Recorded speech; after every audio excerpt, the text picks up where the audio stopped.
I'm back again. Ito, nakakalungkot naman yung nangyari sa sa ating kapopoers. Ayan, mga kapopoers, sagutin ko muna itong tanong ni Pabrikante Daviana. Sir, may PM po ako sa iyo. Sana mapansin niyo po ako. Kailangan ko lang po mabawi ang account ko na ni-hack ng scammer. Taas na ng level ko doon. Ang dali nilang napalitan ng profile ko.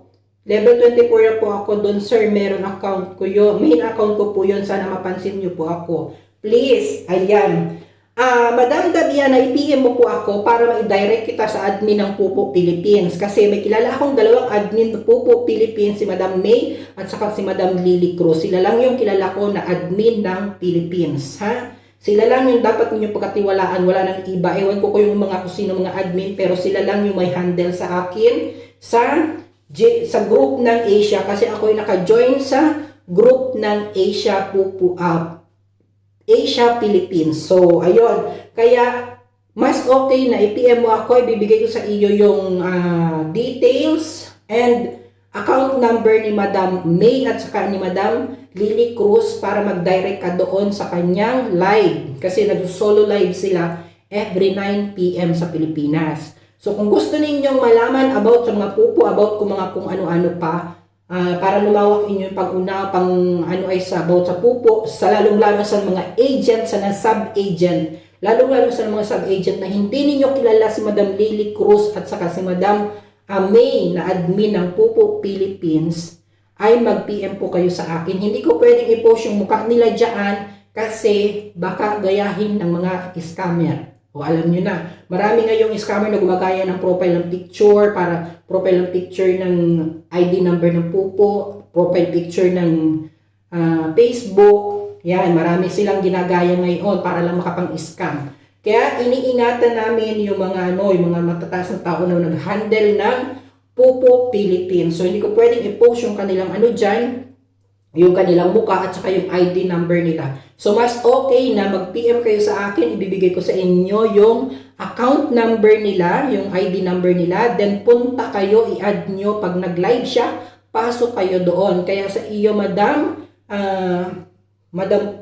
Pabrikante Daviana, i-PM mo ako, then i-direct kita doon kay Madam May or kay Madam Lily Cruz para pag nag-live sila, mag-PM ka dun sa kanyang inbox sa Pupo, then kung may WhatsApp ka, makipag-usap ka sa kanya, mas maganda. Or kung may time ka na pumasok sa kanyang live, sa solo live niya, doon ka mag-comment para ma-recover yung iyong account. Yon, mas okay na mag-direct kayo sa admin ng Pupo Philippines kaysa punta kayo ng help. Kasi kung kayo ay pupunta ng help, ay ang dami pang chichiborik yung mga screenshot yan. So, mas okay na nandoon. Then, ang nangyari ko sa akin kasi nung ako ay na-scam, na-scam ako, nag-direct ako sa admin ng Pupo, doon sa group namin. Then, hindi pa sila si Sir David, yung admin ng, hindi ko alam kung anong admin yun, basta admin siya ng ibang lugar ng Asia, ay siya yung nag-reply sa akin. Then, nagpa-assist din ako kay Madam Lily kasi nga, siyempre, English yan doon. Diyos ko po, mauubos ang English natin.